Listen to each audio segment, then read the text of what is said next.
Les doy la bienvenida al canal de Analítica Tranquila. Les habla Boris Thyssen-Gausen. 31 de mayo, estas son las principales noticias hasta este momento. Quisiera empezar felicitando a Kiev.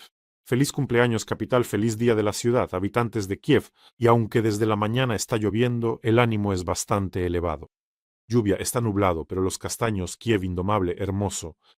Dicen que incluso ayer por la noche en la calle Khreshchatyk encendieron la iluminación. La encendieron por primera vez en 4 años, como en tiempos de antes de la guerra. Kiev, indomable y hermoso. Tienes 1544 años. Esto no es una broma. Y ahora, pasando a las buenas noticias, comencemos. Noticias del comandante de las Fuerzas de Sistemas No Tripulados Modiar. El día 18 en un mes, una refinería de petróleo rusa fue atacada esta noche. Piénsalo. El día 18 en un mes. Estamos hablando de la refinería de petróleo de Samara. Veamos el video. Conté 4 incendios, es posible que veas más. Mirar.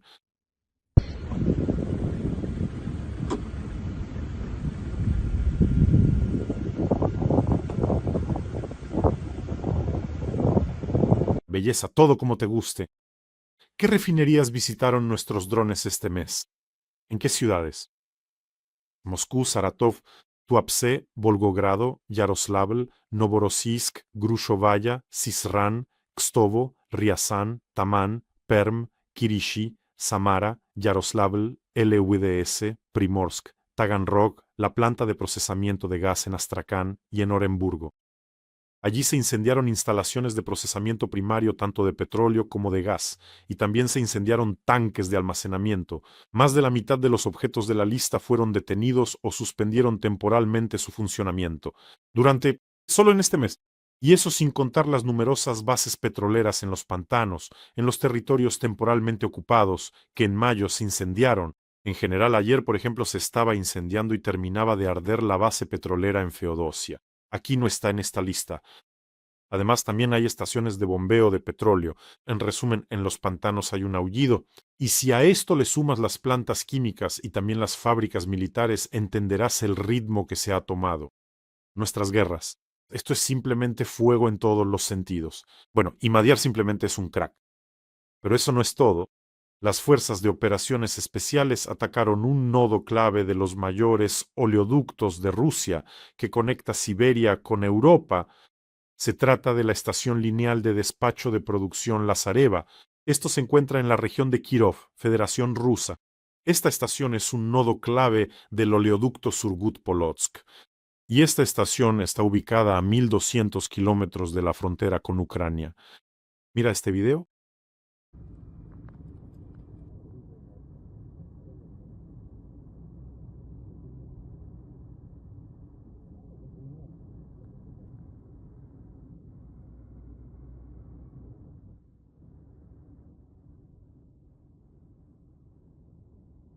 Arde con intensidad y potencia. Por esta arteria, el petróleo de Siberia y de las regiones del norte de Rusia se transporta a los puertos bálticos de Primorsk y Ust-Luga y también va hacia Bielorrusia. Primorsk y Ust-Luga también recibieron lo suyo no hace mucho. La estación está conectada al sistema principal del oleoducto Druzhba, lo que permite a la parte rusa bombear petróleo rápidamente entre los dos sistemas de oleoductos más grandes de la parte europea de Rusia. Permitía, y como era de esperarse, la gasolina desapareció en parte de los territorios rusos y ocupados. El procesamiento está cayendo, las plantas se están deteniendo y los rusos aún no saben qué hacer al respecto. Y si nuestros soldados logran aumentar aún más este ritmo, entonces allí habrá verdaderos problemas, un colapso, una crisis de gasolina y diésel ya para mediados del verano. Una de las versiones que escuché es que ahora los rusos están intentando arrastrarnos a un intercambio de ataques contra ciudades. Quizás están pidiendo, tentando a que enviemos todos nuestros drones hacia Moscú para que desviemos el foco de los ataques a las refinerías, porque realmente no saben qué hacer con esto. Pronto la gasolina se venderá con cupones en toda Rusia. Bueno, y sin combustible, sin diésel, sin queroseno de aviación, no se puede luchar mucho. Pero eso no es todo. Un golpe importantísimo. Ayer nuestros combatientes lo llevaron a cabo. Atacaron el cuartel de la 64ª Brigada Motorizada, que cometió atrocidades en Bucha en 2022. Y los ataques se realizaron en profundidad.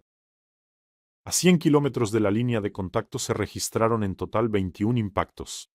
En estos edificios donde se encontraban estos monstruos, según los datos operativos preliminares, se confirmaron bajas de 31 de estos monstruos, 9 muertos, 9 heridos y 13 desaparecidos. Por lo visto, el golpe fue tan fuerte que a esos 13 desaparecidos simplemente los desintegró hasta el nivel de quarks. O tal vez estos monstruos cayeron directamente al infierno. Por cierto, amigos, no olviden suscribirse a este canal. Es importante. Pueden hacerlo ahora mismo. Es importante para el crecimiento del canal. Estamos luchando contra la propaganda de Putin. Hagámoslo juntos. Y no olviden suscribirse. Y de vez en cuando, para entender con quién estamos tratando realmente, aunque creo que ya nadie tiene ninguna ilusión, hay que ver este tipo de videos. Fragmento del show vulgar de Solovyov. Por favor, miren esto. Я вообще гуманист. Я вот сейчас считаю, надо сказать, Сумы, Чернигов, Харьков, 2 дня на эвакуацию. И с лица земли. А потом отстроить заново. Тогда не будет атаки ни на Курскую область, ни на Белгородскую, ни на Брянскую. И, кстати, Алешки себя хорошо будут чувствовать. Будут. Просто не надо с ними разговаривать, их надо уничтожать. Mira qué escoria, ¿eh? Borrar ciudades ucranianas de la faz de la tierra. Y entonces, ¿a dónde fueron a parar? ¿Dónde quedaron esas tesis sobre pueblos hermanos? ¿A dónde fueron los rusoparlantes que supuestamente iban a salvar allá? O sea, Solovyov llama a borrar ciudades ucranianas para que Ucrania no bombardee la Federación Rusa. ¿Y si retiramos las tropas rusas, entonces la guerra terminará y nadie disparará contra nadie? No. Aquí borra las ciudades ucranianas. Oh, cómo odian a Ucrania. Porque Ucrania humilló al ejército del pantano delante del mundo entero. Por cierto, el ofendido Solovyov ha estado furioso últimamente. Se desmorona la imagen que los propagandistas estuvieron creando durante 4 años. Un poco más, solo un poco más, y Ucrania se rendirá. Pero en realidad está ocurriendo todo lo contrario. Por eso este bocazas y sinvergüenza llama a borrar todo. Yarkov, Sumy y Chernigov de la faz de la tierra. Tengo la sensación de que ese tipo no morirá de muerte natural. Hoy me encontré con otra foto muy interesante. Este es el centro de Yabarovsk, ayer 30 de mayo. Por favor, miren. No es una broma, ni un montaje, ni inteligencia artificial. Es absolutamente real. El cartel dice, detengamos a EEPU y la OTAN, recolección de firmas para cancelar la independencia de Ucrania. Se acercan y, de hecho, algunos personajes rusos firman, totalmente enfermos. Con el mismo éxito podrían recolectar firmas para que Rusia gane hoy mismo. Con el mismo éxito pueden recolectarlas. Presten atención, no están recolectando firmas para que, les construyan baños decentes en las escuelas para sus hijos, para que en 2026 sus hijos no tengan que cruzar la calle en invierno para ir al baño en la escuela a 30 grados bajo cero. No recolectan firmas para aumentar las pensiones miserables de los jubilados. No recolectan firmas para reubicar a decenas de miles de rusos de viviendas en ruinas. Recolectan firmas para cancelar la independencia de Ucrania. ¿Y qué les molesta de nuestra independencia? ¿Es que se les ha quedado atravesada en la garganta? A los esclavos lo que más les molesta es la libertad ajena, no su propia esclavitud. Bueno, sí, no importa, los drones ucranianos ya han hecho cambiar de opinión a otros incluso más tercos. Mientras tanto, las Fuerzas Armadas de Ucrania continúan liberando tierra ucraniana de la biomasa. En cada emisión tenemos una colecta importante para las Fuerzas de Defensa de Ucrania. Hoy continuamos la colecta para el primer batallón médico independiente, una colecta para aparatos de ventilación mecánica, de los cuales hay una escasez catastrófica. Ahora en el frente, para los grupos quirúrgicos avanzados. Nuestros médicos han grabado un videomensaje para ustedes, por favor, mírenlo. Апарат штучної вентиляції легень – не просто медичне обладнання, це шанс на порятунок та життя для пацієнта. В умовах бойових дій, де потік поранених часто є раптовим і непередбачуваним, таких апаратів потрібно дуже багато. До того ж, вони мають властивість ламатися та виходити з ладу від високого навантаження. Разом із каналом Бориса Тізенгаузена ми вже зібрали на 4 таких апарати, але цього все ще недостатньо для передових хірургічних груп нашого підрозділу. Тому ми оголошуємо збір ще на 2 апарати. Ми щиро дякуємо Борису та його глядачам за допомогу, небайдужість і увагу до питань порятунку українських захисників. Ayudemos a nuestros médicos. El enlace para donar está en la descripción de este video. Allí hay opciones de Mono, Private y PayPal para quienes quieran ayudar desde el extranjero. Y en este caso, tu donación salvará directamente la vida de alguien. Ya hemos superado 2/3 de la recaudación, nos queda muy poco. Y en cada emisión les doy las gracias enormes por ayudar a Ucrania, por ayudar a nuestros defensores. Simplemente son increíbles. Y si de repente están viendo en otro canal, recuerden que siempre hay un código QR en la esquina que lleva a la recaudación. Muchísimas gracias a ustedes.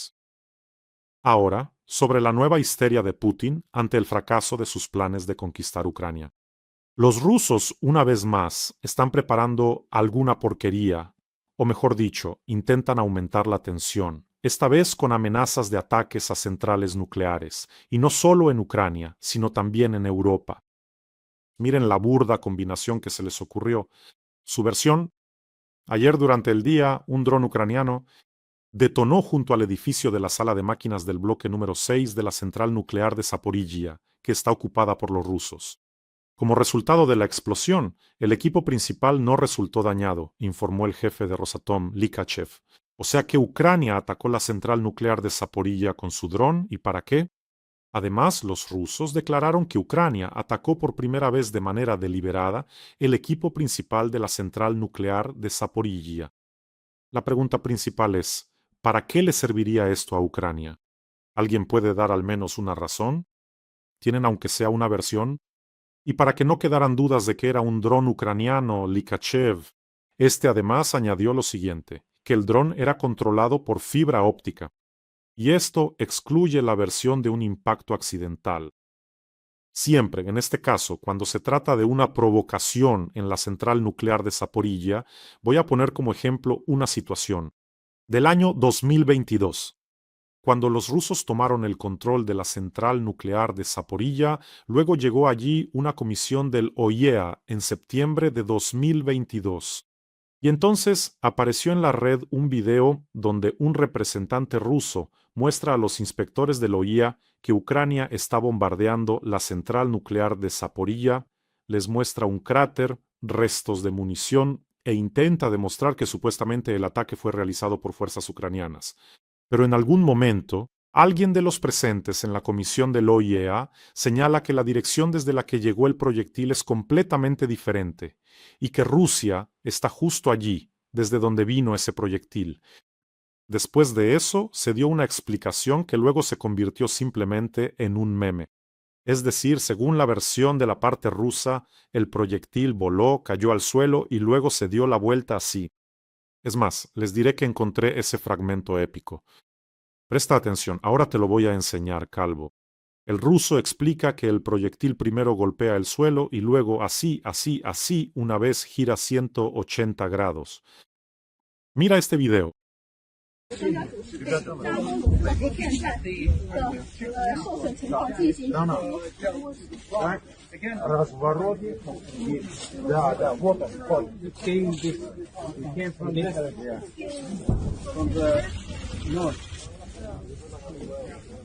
Bueno, claro, así es como sucede todo. El proyectil llega a la Tierra y entonces, así, 1, 2, 2, 2 y gira 180 grados. Y luego, por supuesto, cae al suelo.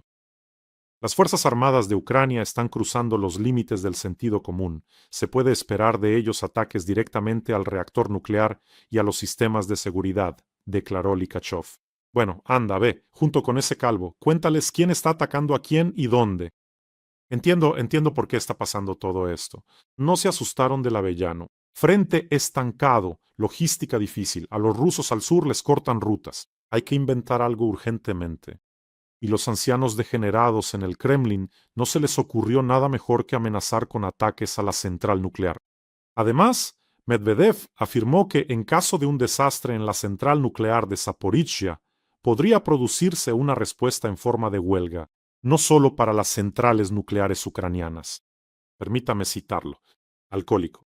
Es evidente que, en caso de una destrucción catastrófica de la sala de turbinas o del reactor de una central nuclear, se producirá un nuevo Chernóbil.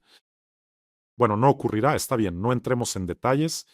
Y esto no es en absoluto mejor que el uso de armas nucleares tácticas, y la respuesta a tales acciones podría ser un ataque simétrico contra las centrales nucleares ucranianas, así como contra las centrales nucleares en los países de la OTAN involucrados en el conflicto, declaró Medvedev.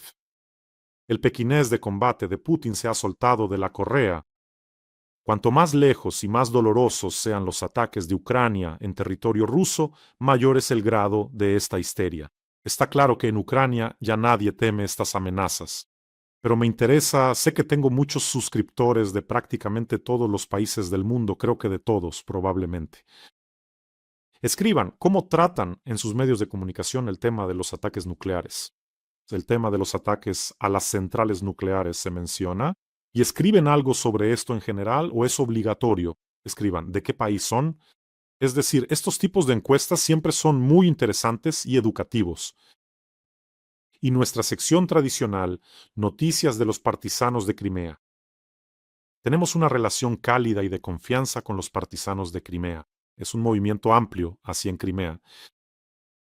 Personas de todo el territorio de la península que acercan la victoria de Ucrania. No solo partisanos, no solo en el sentido clásico, los que descarrilan trenes militares, sino que también hacen muchas otras cosas útiles. Entonces, ¿de qué se habla en Crimea? Nuevas guías turísticas de Crimea. Los habitantes locales han empezado a preparar unas guías turísticas peculiares para los visitantes.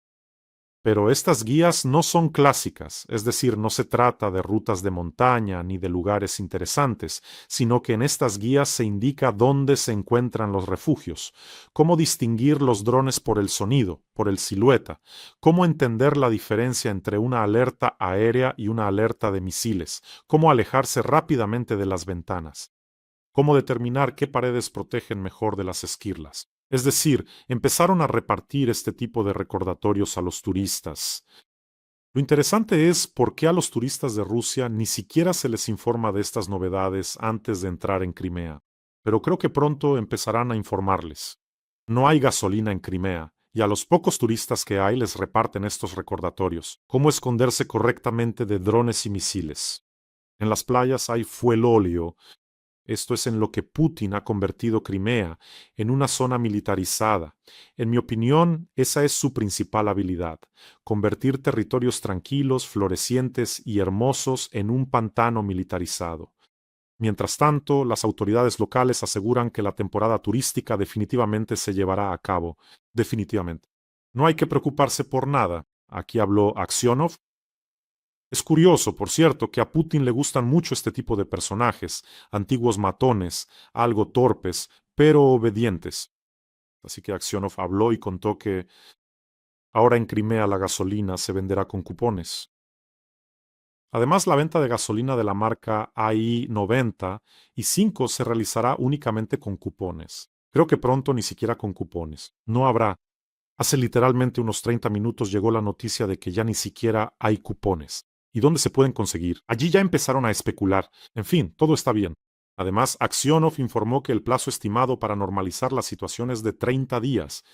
Muy gracioso. Es decir, las Fuerzas Armadas de Ucrania solo están aumentando la cantidad y la calidad de los ataques, y aquí decidió normalizar la situación en 30 días. A este ritmo, en 30 días en Crimea no habrá gasolina, ni con cupones, ni sin ellos.